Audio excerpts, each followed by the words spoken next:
赖清德真的要在作死的道路上一去不复返了。3月14日，赖清德在致辞中公然美化日本侵略，称赞大东亚共荣圈，甚至扬言国民党统治还不如日本殖民时期。一个政治人物竟然会称赞仇人在自己祖宗上的恶行，来建立自己的政治形象。我相信民进党在统一大势不可阻挡之时，只能像小丑一样哗众取宠，这样的行为只能推进武统的加速，这些企图分裂中国的汉奸将被世人永远唾弃。我们看到这样的新闻，肯定觉得赖清德脑子短路了。实际上他这一番话出来呢，岛内外的舆论直接就炸开了锅。可是癞蛤蟆真的是发癫了吗？实际远远没有这么简单，这根本不是什么失控的疯话，这是癞蛤蟆和他背后的民进党经过极其精密的算计，将这种癫狂变成政治筹码。如果你顺着他疯了这个思路去想，那么你就完全掉进了赖清德亲手挖好的叙事陷阱里。各位早上中午半夜起的观众朋友们，大家好，我是武仁。通过这次赖清德的发言事件，我们来分析一下，看看赖清德这只把头埋在沙子里的鸵鸟到底玩的什么把戏，以及他这波作死的操作到底是怎么把统一的进度条按下快进键的。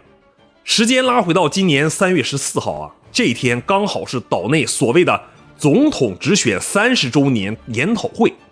在这么一个普通的场合呢，赖清德突然毫无征兆地甩出一套让人惊掉下巴的历史叙事啊！他大言不惭地给当年的日本殖民者洗地，说日本人在台湾是为了推动东亚共荣圈的近代化。接着话锋一转，把炮口对准了国民党，说国民党退守台湾后，只是把这里当作反攻的跳板，对待老百姓比日本殖民者还要恶劣。这番话说出来，连稍微懂点历史常识的人都觉得反胃啊！日本殖民的50年，对台湾原住民的屠杀，对资源的疯狂掠夺，那是血淋淋的铁证。无党籍民代高金素梅当时就怒了，直接就指控赖清德这种冷血的评论是对抗日先烈和被屠杀的原住民先辈的极大侮辱。赖清德这波操作等于亲手抠瞎了自己的双眼，然后把带血的眼珠子拱手送给当年的殖民者当投名状。这已经不是单纯的蠢了，这是从骨子里透出的坏。他为什么要在这个节骨眼上冒天下之大不韪？拨开这个事实啊，看一下本质，最根本的动机就是他和民进党已经被逼到了墙角，内政上处于全面崩盘的绝境。你看赖清德现在要面对什么样的烂摊子呢？蓝白阵营在立法机构联手啊，直接掐住了他的脖子。因为行政机构负责人卓荣泰带头耍赖，拒绝附属立法机构3读通过的财政收支划分法，这种完全无视政治耍无赖的做法，直接就点燃了岛内的冲天怒火。蓝白两党毫不手软啊，立即启动了对赖清德的弹劾程序，连时间表都排得明明白白啊！明年的1月就要把赖清德叫到立法机构去备询，然后卡在5月19日，也就是他就职2周年的前一天，进行弹劾案的最终表决。民间的情绪更是像一个一点就炸的火药桶，网络上发起了弹劾赖清德的联署活动，短短几个小时呢，就冲破了上百万人次，网络服务器都被硬生生的挤瘫痪了。到现在，联署人数已经突破了135万大关。愤怒的民众甚至做了一张巨幅海报啊，把赖清德的脸 P 到了袁世凯的身上，嘲笑他是在搞独裁复辟。面对这种四面楚歌的死局，赖清德他怎么办？癞蛤蟆现在为了保住自己的权力宝座啊，直接借台湾的历史底线和民族尊严来献祭啊！他抛出这种极端到扭曲的史观，就是要刻意撕裂社会，把水搅浑。他要把国民党死死地钉在外来政权威权统治的耻辱柱上，用一种近乎阶级斗争的方式去动员深绿的基本盘。只要深绿选民的情绪波动彻底煽动起来，谁还管什么财政收支法？谁还在乎行政效率烂成什么样？他就是在拿2300万台湾民众的智商和未来去填补他自己执政无能的巨大窟窿，把内部矛盾转化成极端的意识形态对立。这招在岛内也许能骗骗那些不谙世事的小年轻，但是放在宏观的地缘政治棋盘上，这就叫纯粹的找死。大陆呢，早就不陪他玩这种文字游戏了。就在赖清德大放厥词的同一天，刚好也是大陆反分裂国家法实施20周年的大日子。大陆这边的反应是什么呢？国台办定调快准狠啊，直接一锤定音。赖清德的讲话就是一篇费尽心机拼凑包装的台独自白，是赤裸裸的煽动对抗。官方的回应里连一丝缓冲的余地都没留，直接抛出了胆敢铤而走险就将自取灭亡的重话。大陆的反制早就从口头警告升级成了降维打击的法律和军事绞索了。去年出台的惩治台独22条意见，那可不是写在纸上吓唬人的，这套法律框架直接确立了长臂管辖和缺席审判。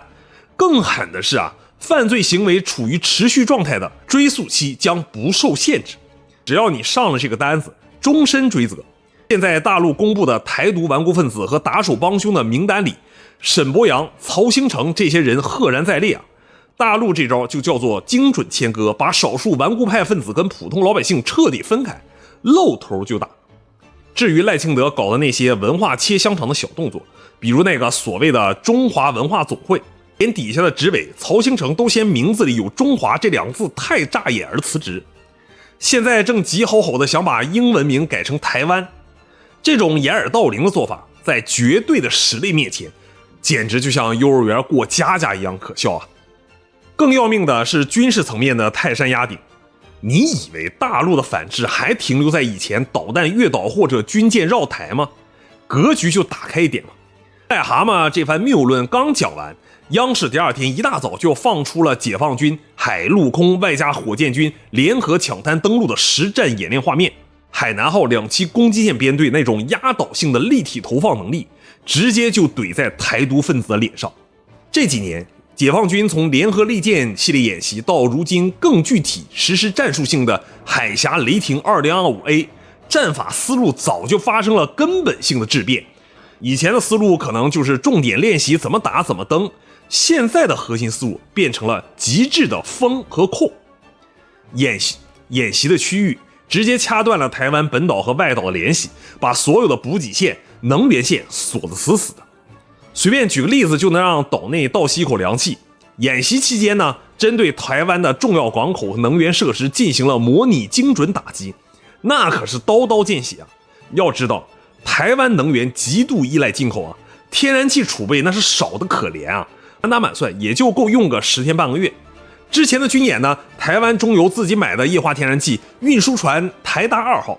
，10几万吨的庞然大物，硬生生的被逼在吕宋岛附近的海域打转，连雷达轨迹都不敢往台湾海峡这边靠一步。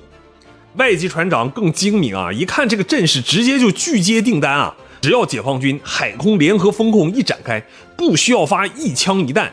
只要让你的能源进不来，整个海岛不出1个礼拜，从发电厂到民用燃气全部停摆。你赖清德就是说破大天，还能用爱发电不成吗？说到这儿，我还要说一个有趣的。大家记得演习第一天晚上，解放军公布了一个画面，是那个正好看着台湾101大楼的视频吗？当时有一架客机从那个101前面飞过去了。经过我的分析就是台北不是有2个机场吗？实际上是不太可能有航班可以从这条航线飞出去的。那么那架航班是怎么来的呢？实际上呢，就是当天晚上赖清德他们坐着飞机，他要跑因为他们太害怕了。现在的癞蛤蟆呢，为了给自己壮胆，抛出了一个骇人听闻的国防特别预算计划。他们要在未来8年砸进去 1.25 万亿新台币，搞什么台湾之盾甚至大言不惭的要把无人机和 AI 技术塞进防御体系里。这笔钱听着像个天文数字但本质上不过是给大洋彼岸的美国军火商交保护费而已。拿着老百姓的血汗钱去买一堆过时的，连发货日期都遥遥无期的破铜烂铁，你这哪是建什么防御之盾你这就是抱着一捆爆竹往火坑里跳啊！赖清德以为靠着操作历史叙事刺激大陆的底线，就能在岛内骗取深绿的选票，还能在国际上博取一点西方政客的廉价同情。可他根本就没意识到自己的一连串作死行为恰恰成为了加速统一进程的最强催化剂。这种小丑般的疯狂试探正在迅速地反噬他自己。岛内的反戈情绪已经不可遏制，除了前面说到135万弹劾联署，连观光业、服务业这些基层民众都已经忍无可忍了。大家辛辛苦苦的就是为了混口饭吃，结果你赖清德天天在上面喊打喊杀，搞得整个台湾成了世界公认的火药桶。资本是最聪明的，外资在撤，本地产业在跑，中小企业面临 ECFA 让利取消后的巨大关税压力，本来呢就快喘不过气了，你现在还要拿走1/3的预算去买什么武器？这叫什么？这叫吃老百姓的肉，喝老百姓的血，还要老百姓给你鼓掌叫好。事情发展到这个地步，宏观大局就已经彻底清晰了。赖清德的台独自白和疯狂暴冲已经彻底耗尽了大陆方面最后一丝耐心。以前可能还寄希望于岛内某些理性的力量自我纠偏，但现在大陆的反制矩阵已经全方位成型。经济上取消关税减让的棒子精准敲打，法律上惩毒的意见利剑高悬，军事上随时随地可以由训转战的实战化封锁。台湾的生存空间正以肉眼可见的速度急速坍缩啊！赖清德越是蹦跶的欢，大陆这边呢收网的速度就越快。他把民主当成逃避统一的免死金牌，试图把台湾问题强行绑定在对抗权威的国际叙事里，就像当年路易16一样，自以为头脑清醒，实际上他压根儿就摸不到自己的头了。赖清德呢，自以为自己是个操盘大局的高手，其实他就是那个亲手把台湾推向兵凶战危终局的历史罪人。这哪是什么抗中保台，这分明是开启了中国统一台湾的最后倒计时。朋友们，现实就是这么骨感啊！那些在岛内还做着美国阿爹会来救我们的美梦的人，真的该醒醒了。你看看现在全球局势，美国连自己内摊的破事都还兜不住了，你指望他为了一个天天挑衅惹事的麻烦制造者，去跟一个全产业链、军事实力处于巅峰状态的大国硬碰硬？别做梦！把筹码压在别人身上，把刀尖对准自己的同胞，这种戏码历史上哪一次有过好下场呢？赖清德这趟疯狂的末路狂飙究竟还能撑多久呢？当解放军的风控成为每天的日常，当岛内的经济数据因为政客的妄想而全面崩盘，那个时候给他投过票的选民会不会成为第一个倒戈把他赶下台的人呢？如果明天那艘装满原油的运输船真的彻底停摆在太平洋进不来，赖清德，你猜你逃跑的飞机还有能力加油吗？同意我观点的朋友记得点赞订阅转发，咱们评论区见。我是五人，我们下期再见。